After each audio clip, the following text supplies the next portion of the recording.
Welcome to the Stop Suffering in Silence podcast with your host, Denise Walsh and Rachel Timothy. Hey, you guys. This is Denise Walsh and co-host Rachel Timothy. Welcome back to Stop Suffering in Silence. I am a clinical psychologist, and Rachel is the author of Opened Blind Eyes. And on this podcast, we talk all things trauma, trafficking, and empowering those on the healing journey. And so today we have a little bit of a update for you.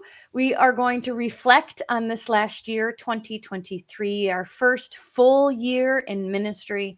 Stop Suffering in Silence is a nonprofit organization, and we thrive and live on donor funds. And so we absolutely appreciate any and all donations. It allows us to host retreats, programs, speaking events, and beyond as we engage in powerful conversation about what trauma and trafficking do to the human soul and body and mind and psyche, but also the healing journey. It's always a little bit about both. We want people to know the atrocities that's happening, but we also want people to know that there's hope in the future. So, Rachel, we just spent the last few hours going over our calendar, taking a look at what we experienced, where we went, how many ladies we've served and have been a part of our programs. I'd love to hear a bit about maybe an overview of this past year for you, and then we can share with the audience a bit of the nitty-gritty. Yeah, well, gracious, I can even just in an overview personally see a huge shift in myself from where I was at this time last year. And just the ways, I mean, I kid you not, like I think if you even looked at how I dressed for events, you would see that I upped my game a little bit as we went throughout the year, trying to expand my wardrobe and be more professional and work on the ending whenever I'm speaking. That was a huge one for me because I always just end with, and that's my story. But I'm working on that. And, but I just feel like every event that we had, every program that we went through, I myself felt like I grew. And, none of what we do is really within my comfort zone, I would say. And so pushing in all of those areas has been huge for me. So I'm grateful for it. Well, let's start with events then. We had 14 events. Some were multiple events in one travel experience, which in my opinion is the best way to do it. When we go somewhere, we have a kind of a main event that we're going there for, but we often try to surround it with either smaller events, or I know when we went to Michigan, we met with the nurses. So there's things that we try to book around that main event, which allows us to use our time wisely. So 14 events, meaning speaking opportunities, whether it be in the home, whether it be in a classroom, like at U of M Flint, or in an auditorium, or, a bigger event. The events this last year have been our main fundraising source. And most of the time when we have an event, if it's at a church or like a home, we do a love offering, and the love offering goes directly into the StopSIS account, which benefits the ladies directly. But there have been some huge donations made at these events, and we've left just feeling so blessed. So not only are these events fundraising opportunities for us, but we also find a lot of clients at these events, because typically when we're done speaking, people will come up to you or come up to the table and they'll say, how do I get involved? How do I join a program? I need support myself. And so let's share a little bit about some of the events we did this past year and what they meant to us or to those involved. Yeah. Well, I mean, I'm already just thinking of specific stories. So, and I know you probably are too. Like one that pops up in my mind is, and this isn't even on the list of events that we did, but no, I guess it was. But when we spoke at OSF, it was kind of a virtual event. It was half and half. And then we So meet. OSF is a hospital, for those that Oh, don't yes. know, Yes. a hospital in central Illinois. And they invited us to come and speak as a part of their, what do you call it when your education, continuing education credits. So nurses got a continuing education credit for coming to hear your story. Yeah. Yeah. And from that, then when we go up to U of M Flint, That was so I cool. get done telling my story, and a nurse raises her hand and says, I heard you at the last one. And because of that, I am here. I'm literally becoming a sexual assault nurse examiner, sane nurse, because of your story and how it touched me. Like, what? Yeah. Small stinking world.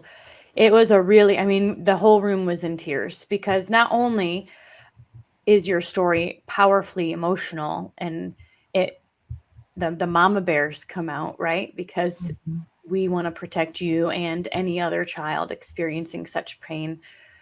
But then to know the impact of you telling your story Yeah, was right there in that room, just one ripple effect. It was really powerful. it really was. And it was just like, it was like a God wink, you know? I remember one man, actually, I mean, he was a younger man, but he said his brother actually had come forward about being sexually abused. And I remember his brother saying nobody in the family had believed him until he heard my story. And he's like, wait a minute, this can happen. Maybe my brother's not lying. And he asked me, like, what do I do? How do I repair this relationship with my brother? And so it just opened his eyes to the reality of his part in not believing his brother, and what that can do to somebody. Yeah. Yeah. I think a story that I am remembering is just the tears when we were at several house events. So Mm. events, you guys, don't have to be hard. You know, sometimes friends or family or people we know will invite us to their home, and we just fill up a living room. Yeah. But when you fill up a living room with 20 or 30 moms, teachers, nurses, you know what I mean? Like all these different types of people, tears start streaming down their face. And I remember in one specific living room, we knew of some teenagers who were listening who had experienced assault. And in the back of your mind, I'm sure there was a little bit of like, I'm speaking to their hearts right now. Because oftentimes when someone experiences trauma, there's this shame that folds over them. And we want people to know immediately that it's not their fault Hmm. and they don't need to keep beating themselves up. So I just remember those girls being in the audience, hoping they really heard what you were saying. Yes, and of course, as teenagers, you really can't tell based on their facial expressions or anything like that. But they did thank us for coming, and I hope that it encouraged them. Because I know sometimes too, your body responds to trauma in weird ways, and you think you're the only one responding in this way, you know? And that's just not the case. So I hope them hearing some of my responses maybe encouraged them in that way too. Now, this will be the last thought on events, and we'll move to programs. But events over this past year, one thing that one huge blessing that we have experienced is that one event typically leads to another. So we Mhm. go to an event and then somebody hears your story or they hear what we're doing and they go, I want to do this in my town too.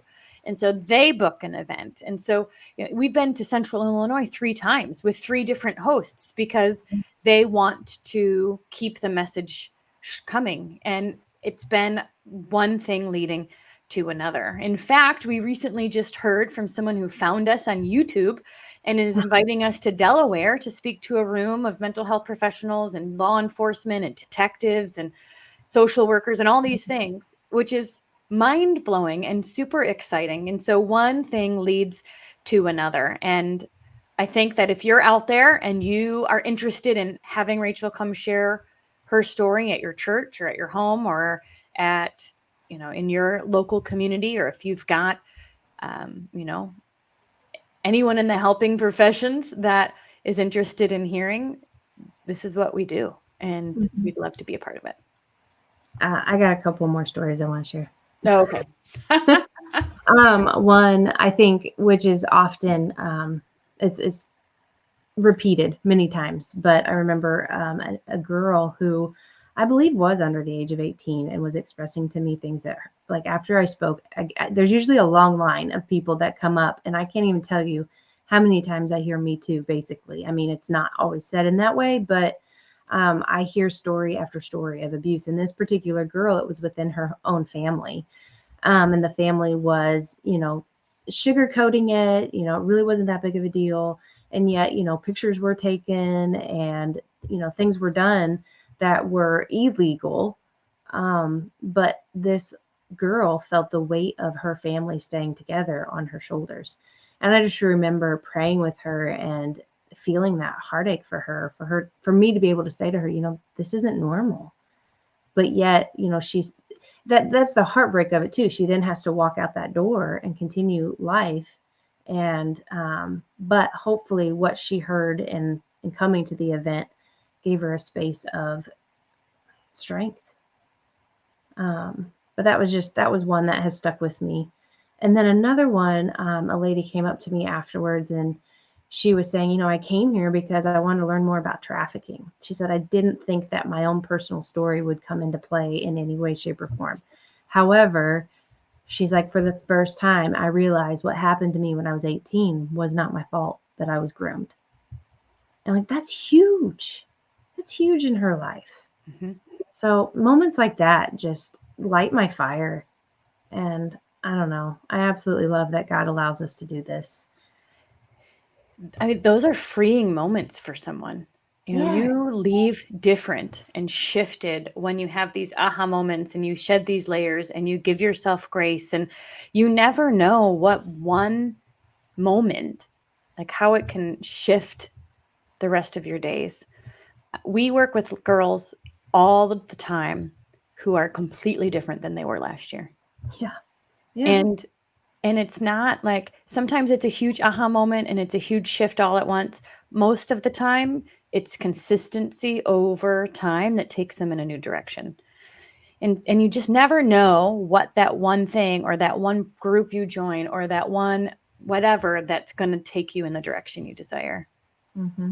Do you have any other stories or should we move on to programs? Oh, we can move on to programs. Okay. So we want to share with you the 3 programs that we ran through this year. And I think one thing to consider is that we all both have children and other jobs and requirements and things. And so we're running a nonprofit organization and traveling and all of this stuff. But so how we work it is we typically do one program at a time and we meet once a week. And so we run 3 programs a year is what we've realized is feasible. And this last year, we did a 90-day U-turn program, which is all about life after trauma, like who am I outside of the trauma. We did a reflecting ownership program, which is the book and workbook that Rachel wrote. I think did you write it last year or Mm-hmm. 2022? Do you remember? No, it was published in January. Okay, we should put that on our list. That was Oh, very we cool. should. Yeah. Yeah. She came out with Reflecting Ownership, which is a book and a workbook that really focuses on identifying these emotional strings where they came from and breaking through them to release yourself from these external owners. Yeah. And it's a powerful program. We are in the midst of running that right now. And then we also did our first collaboration book, which turned into a program. Yes, it did. It sure did. Because you don't just say, write your chapter, then get it back to us. Like we worked with the girls on beginning, middle, and end and how to couch things. And we edited it and we worked with, if any upsets came or crisis moments. And so we had meeting times scheduled for the authors to give them deadlines and a place to talk and process through what was being brewed up for them as they were writing. And so that in itself became a 3-month program, essentially, which was a really powerful experience for them and something we hope to do again.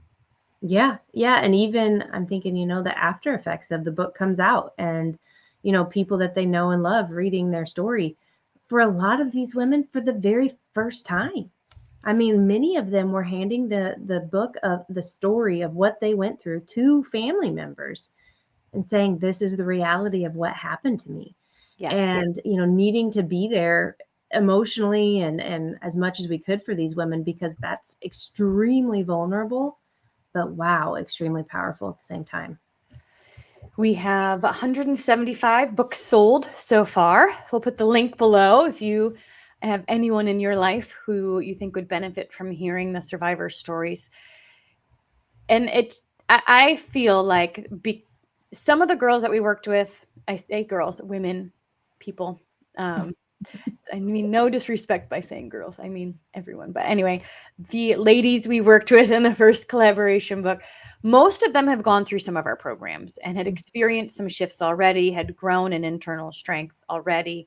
But some were first to us. They came to us because they heard about this project and they wanted to be a part of it. And I would have to say that the growth I saw from the girls who came to us a year or two ago, meek and quiet and insecure, and are now speaking on stages, on their own stages, sharing their story. Yes. And they're not sharing just the story, they're sharing their healing journey because they've been healing. And it's like, that's why we do this. Mhm. Those are the things that make all of this worthwhile, because the healing journey is powerful and it unlocks so many things within someone. So the collaboration book, I thought, was a really great success and is something we want to keep doing because of the growth I saw in the girls while they were Yeah. doing it. Well, I remember, and you can almost tell, like, the ones who are just starting out, because they're not looking at the camera, and you can just tell this versus the women who have done it for, we have ones who've done 90-day U-turn, reflecting ownership, and the book. There are triathloners. They're looking into the camera, they're making eye contact, they're giving their own feedback, their own advice to other survivors. It's so stinking cool. Yeah. Yeah. As people grow, they become like a support coach within the programs to new clients who come in, because they are 3 steps ahead and they remember what it was like being new or being, stuck in the trauma, and they're Yes. able to give feedback and support and help now. So it's our hope this next year is to do that again, essentially to do a 90-day U-turn, another reflecting ownership, and then the end of the year with the collaboration book. This next year, however, we are adding a retreat to the mix, which will be really fun. Oh, that'll be super special. And a lot of these, let's see, some of these women we've seen at a previous retreat, but there's a lot of new faces as well that we've only seen through Zoom, since all of our programs are ran through Zoom. We should start to mark off, like, what states StopSIS has hit. That would be kind of cool. Yeah. But yeah, so I'm excited for the retreat and getting to give each of these girls a hug and see them face to face and challenge them even more. Yes, they do love both of us. And Yeah, it's a love well, hate and part of the relationship. healing journey is not just sugarcoating things or babying people or saying, oh, it's okay. Part of the healing journey is saying, you're better than that. Like, let's grow. Or what are other opportunities? How else can you see the situation? What other options are there? There's not just one option all the time. And so we do challenge the survivors in their growth, which, they love us for. Oh, yes. One of the things that I love that you do, and it's almost every time we meet in some way, shape, or form, this comes up. But I love how we kind of do a weekly recap. How's things going for you? What's going on in your life? And it gives them a chance to share some things that they're maybe struggling with, some wins that they've had. But I've noticed too, like, whenever they share things that are hard, and then their responses to it, you'll always say, now, how would you have responded a year ago to this if this happened to you a year ago? And for them to pause in that moment and look back and think, oh, well, I mean, I would have been in the corner of my bedroom for 3 days and, not moved, versus they're facing it, they're dealing with it. It still sucks, but they can see the difference between where they were a year ago and now. So, like, those are the types of things that what doesn't matter what program we're doing, Yeah. doing that part of life together, it's empowering. Yeah.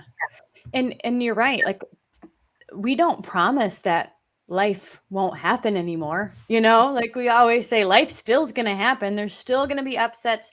There's still maybe triggering experiences. There's still maybe like hard days, Mm-hmm. but you will have the skills to get through it much, much faster. Yeah. And I think that's what they're able to see is, yeah, this is hard. And I noticed it was hard and I did something healthy instead, Exactly. rather than just allowing it to overcome. So there's a lot of growth experiences within, and just Yeah. hearing from each other, hearing what other people are experiencing is really supportive too.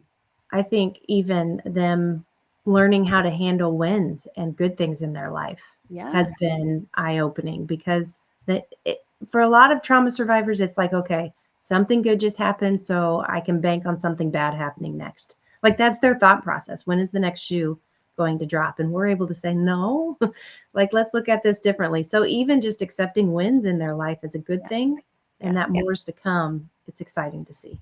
It is. It is. That's the healing process, right? Is reshifting your nervous system to get out of fight or flight mode and creating new automatic thought patterns and not just going straight to the negative, which is human nature. It's not bad or good. There's no judgment. It just kind of is what it is.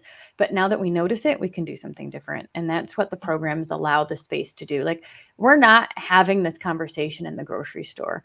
We're not doing this on our own, which Mhm. is why having the accountability and community of a group is priceless.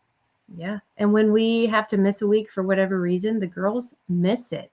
Like they are so grateful. Last night we had a meeting and they just kept saying, I've needed this again. I've missed it. Yeah. And so our programs, we say pay what you can and we fundraise the rest. And so there is no barrier to entry within our programs, but I do want you to know that your donations help support and fund the programs that we offer and help us to expand. When we first started, we only had 90-day U-turn, but now we have reflecting ownership, we have the collaboration book, and we have a new program brewing in this next year. So the donations give us the ability, the time, the space, and the resources to continue to expand and support more people. Yes. Amen. All right. Last but not least, the other big kind of piece of the Stop SIS puzzle is the podcast and social media and getting the word out. Now, we had a big change in Instagram this past year. Rachel had several viral reels that had over 1 million. And I think we were up to, do you remember what we were up to at over It was 1,000? over 4,000. Over 4,000 on Instagram in Mm-hmm. just less than a year Yeah. from that consistent posting. But they took us down. So Yeah. that was a sad day. It was a sad day. I had done a post about, I'll just say CP.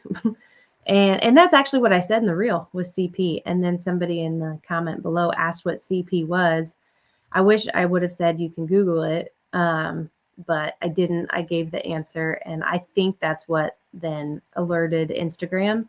And instead of them actually looking into what we were talking about, they just shut us down. So Yeah, they took out the entire Instagram account. So we started new and fresh.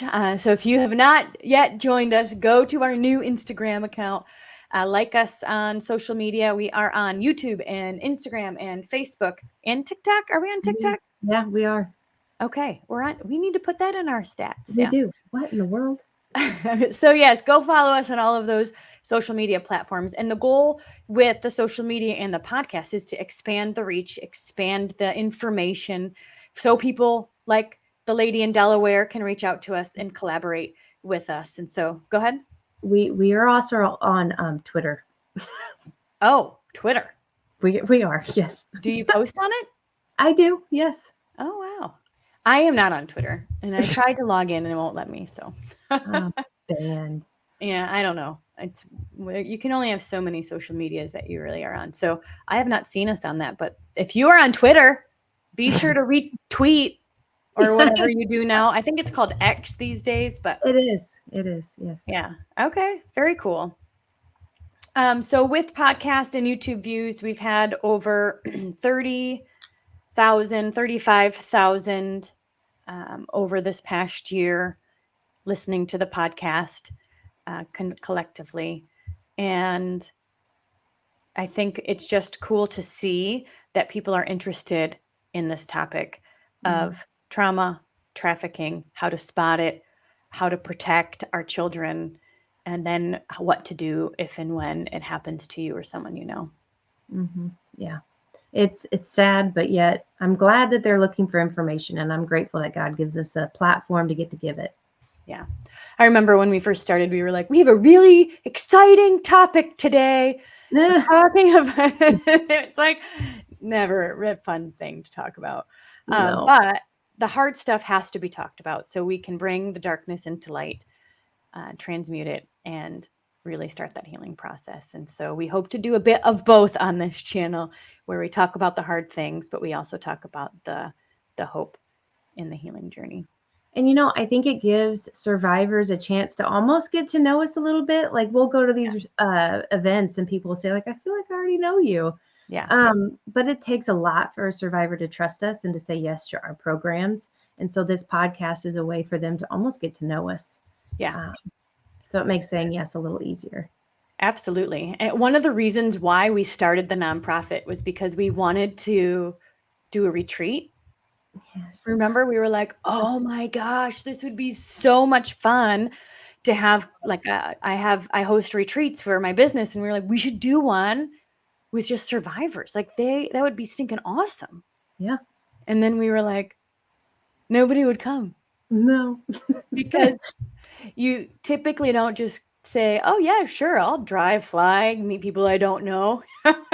So we thought, Especially a trauma survivor. exactly. And so we were like, all right, well, we need the trauma survivors, or, to if they're going to come to a retreat, they need to get to know us first and build that community. So we thought, well, let's tack on a program. Let's do a program, and so we started with doing 90-day U-turn and then a retreat. So they would build that like, know, and trust factor and get to know us before, coming to meet in person. And it has certainly expanded since then, but it's so cool to give people a place to get to know us, to feel like they know us. So when they say yes to a program, it doesn't feel as scary. And it may still feel scary. You may still have butterflies in your stomach because it's something new and it's uncertain. But most people getting started feel that exact same way. And so the beauty is you're not coming in green, right? They've gotten a chance to know us first. Yes, exactly. So and just so you guys know, like, we want to pamper these girls when they come to these retreats. And so, like, I'm excited about April coming and us doing a retreat then. And just know that any donations and such, we like to make certain things and give. Like last year, they gave a church donated gift card so that the women could go and pick something out for what Denise sets up as a dream dinner. And things like that. Like, we want to pamper the room and make it bright and exciting and give them things to take home. So the goal, I mean, this is a leveled up experience. Like, this is a really special event. They don't have to worry about cooking. They don't have to worry about itinerary. There's downtime in the itinerary. There's powerful exercises in the itinerary. There's also fun and laughter in the itinerary. And the goal is that you do leave shifted, because talking about the things, laughing, all of that shifts you on a cellular level. And so another onion layer is being released. Yeah. I remember the girls getting out of the car when they walked up to the retreat, and they were like, I don't know that I can do this. I probably need to go back home. This is way outside my comfort zone. And then they left in tears because they didn't want to leave. Yeah. But at the end, like, they went through it all. And then when it was time to go, that's what I meant. Yeah. It's a beautiful thing for sure. It's super special. So we do have another retreat. We prayed this year for a free house because the house is the biggest expense. And like, I pay $5,000 for retreat houses when I host my own retreats. And we, don't have a budget to spend $10,000 on a retreat. So we were praying for, thankfully, the first retreat, we got it like at a friends and family discount. But we were looking for something that would allow us to just not have to spend thousands of dollars on a house. And within 2 weeks, Rachel, someone said, "Oh, I've got an option for you." And it's perfectly snap dab in like the middle of where most of our survivors live. It's a free location. It's a beautiful home that they designed and created to be like a retreat home. It's just insane. And so we're blessed to be able to use that at our next retreat. And then because we know some local ladies, they're going to help with cooking and decorations and, little surprises that we do throughout that allow Rachel and I to be present. And because we don't have to be the hostess and doing all the background stuff, we get to really be with the girls, which makes a huge difference in the experience for us, at least, and hopefully them too. So it's a really huge blessing. Exactly. Yep. Any other God moments that you can think of over this last year that you think, oh my gosh, I can't believe that happened? Or, Man. Oh, I got to be a part of the grand nursing rounds just recently. Did I talk about that on here? I can't remember if I did or not. I'm sure again. Yeah, that's fine. But it was interesting because I got the opportunity to somewhat share my story, but basically share a screen with a sane nurse who she sees the patient, and here I was the patient, and we were able to give a perspective from both sides to these nurses, and the response to our presentation was amazing. And hearing these people say that this is the most that I've learned at one of these. I absolutely loved hearing from the victim's perspective, things that they never would have thought of when they're facing a potential victim or victim of trafficking in the ER. There's things like that where I get to see a little bit of the feedback, and it's like a hug from God that reminds me you're in the right spot, because just like any nonprofit, we have haters. We have people who, don't We agree with what do. I we're don't doing. listen to Oh, well, professional we ignore. I'm just kidding. yes, yes. Yeah, we have weirdos. We have all of those things. But God continues to show us these moments of you're on the right track. You're doing exactly what I've called you guys to do, and you're making a difference doing it. And I think like as we plan for the next year, yes, we have things, we have goals that we're going to work towards, but I also just see God opening more and more doors that we didn't even think were doors that we should be knocking on. Yeah. But he's got plans just like this last year that we never could have dreamt. Yeah. The next step seems to always come right when we need it. Yeah. And so this next year, we already have some events planned in the first quarter of the year, booking up our calendar. We are also planning some live streams and fundraiser events through live stream, meaning on Facebook and YouTube. We can live stream and have guests come on and share their stories and do some specific fundraiser type goals and things there. We have some more programs brewing in this next year that we'll share in the next couple of months. And as you may or may not have already noticed, our goal is to continue to level up our presence on social media through better systems, and we're getting some help with social media to help make reels. And just the goal is to continue to level up ourselves as we continue to expand our reach. Yeah, exactly. And, I think another one of the huge blessings that we've had is just the people that we've met. I mean, from different connections and people that we've had on our podcast. We've met some really interesting, really cool people. Yeah, we're building out a network of supports. So recently we had somebody email us and say, "Hey, I have a need. Can you guys help?" And it wasn't necessarily something in our wheelhouse. We don't do, the crisis work necessarily. We're in the healing journey piece, not the crisis work piece, but we had people to refer her to. And we were able to say, here's some resources. And so, part of, we don't need to be all things to everyone, but we can be a piece of the puzzle and refer people to other pieces that make sense. Yeah. I mean, prior to this, I was a part of a nonprofit that I remember them constantly promising the world to victims, and they couldn't deliver. And I just feel like we're being real with them and we're able to point them in healthy directions, while doing what God has called us to do.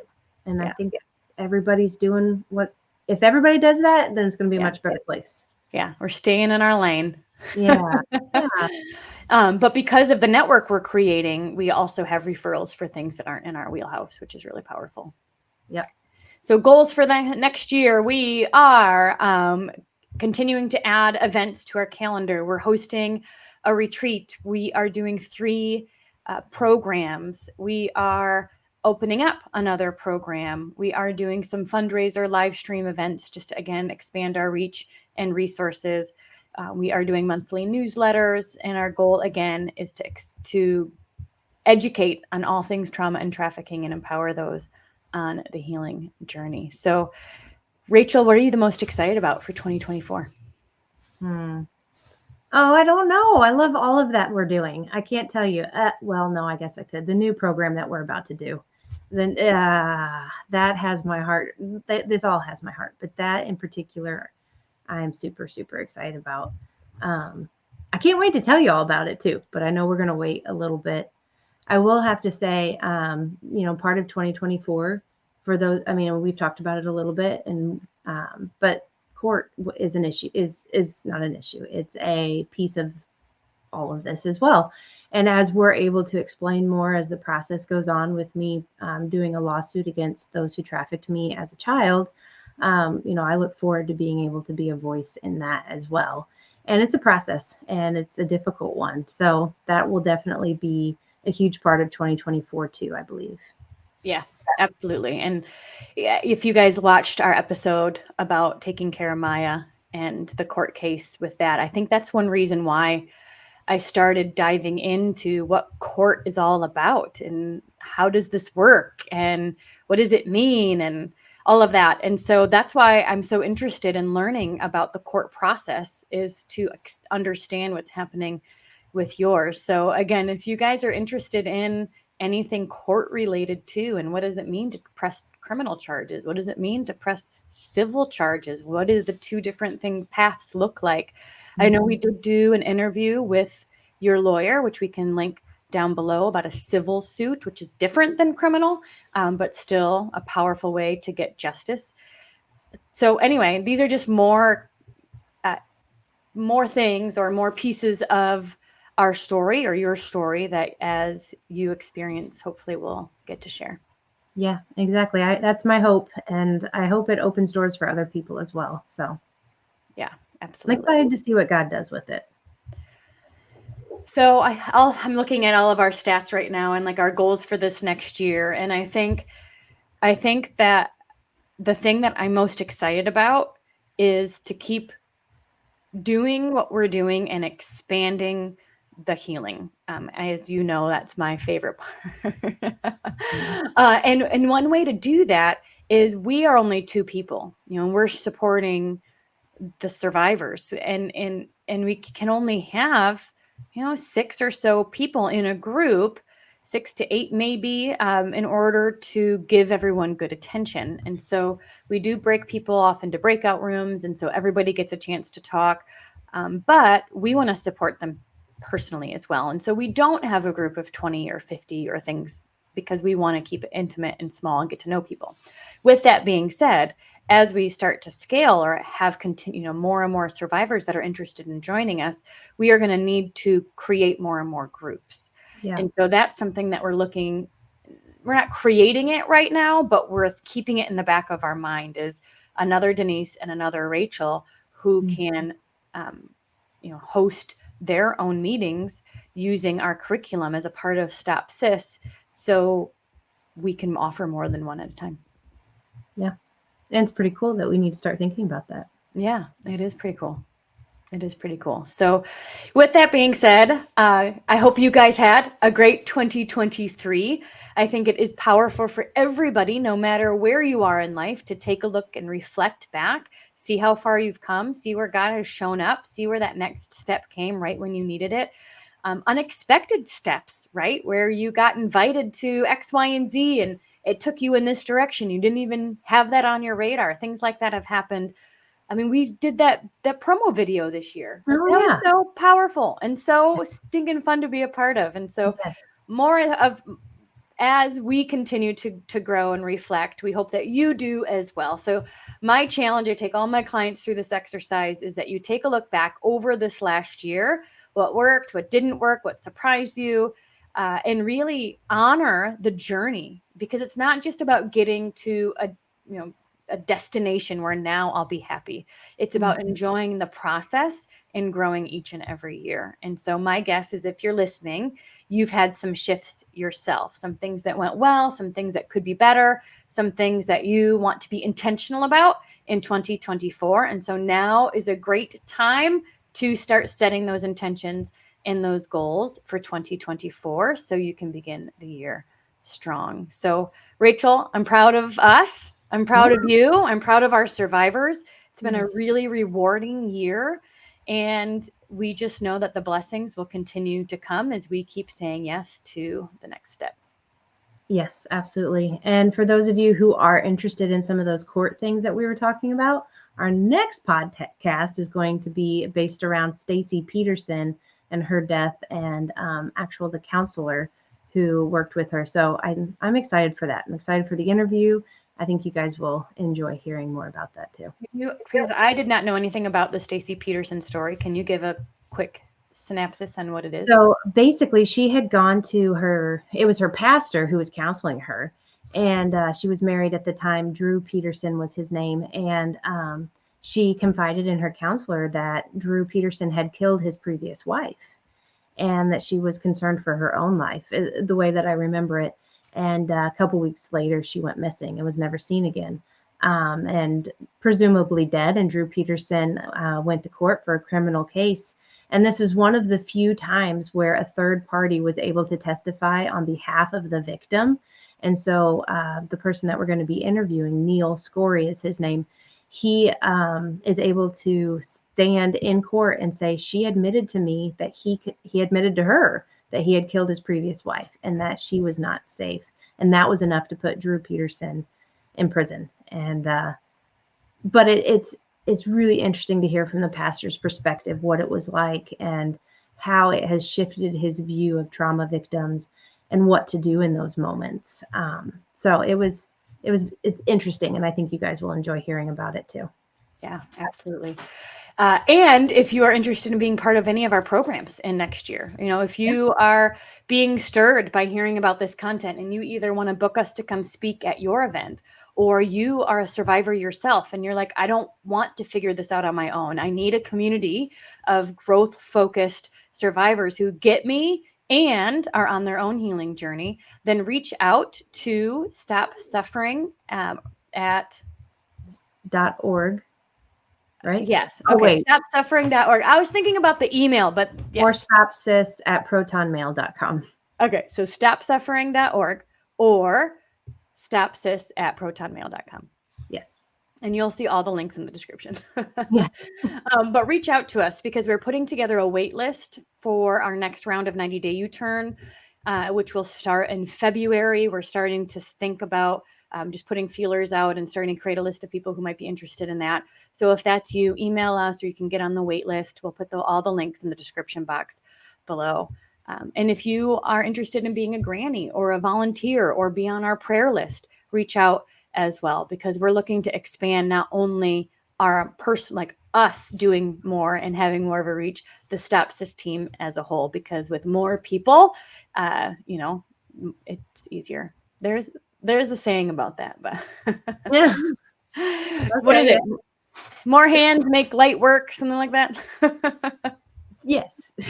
Anyway, we're always adding to our team, and we have some specific needs: email list, newsletter, social media, behind the scenes. We're looking for grannies, all that kind of stuff. So if you're interested in being a part of what we do, please reach out and we'd love to connect with you. Yep. All right. Well, thank you for tuning in to the StopSIS end of year recap. We feel so blessed to have you here. Be sure to like and subscribe. The more that you kind of share this with your audience and your network, the algorithm picks it up and spreads it to those who need it most. So thank you so much for being here. And until then, we'll see you next week. Thank you so much for listening to this powerful episode of Stop Suffering in Silence. If you are interested in booking Rachel to speak at your school, your church, or on your podcast, then please email openblindeyes@protonmail.com. If you are interested in sponsoring a survivor on their healing journey and would like to donate to Stop SIS, then please check out the link in the description box or show notes below, or you can email stopsis@protonmail.com. And finally, if you are currently suffering in silence, or you know somebody who is, whether they're dealing with a current trauma or one from the past, then we will always recommend that you reach out to your local resources and find a counselor that you can trust, because nobody is meant to suffer alone. Have an amazing week, and thank you for being here.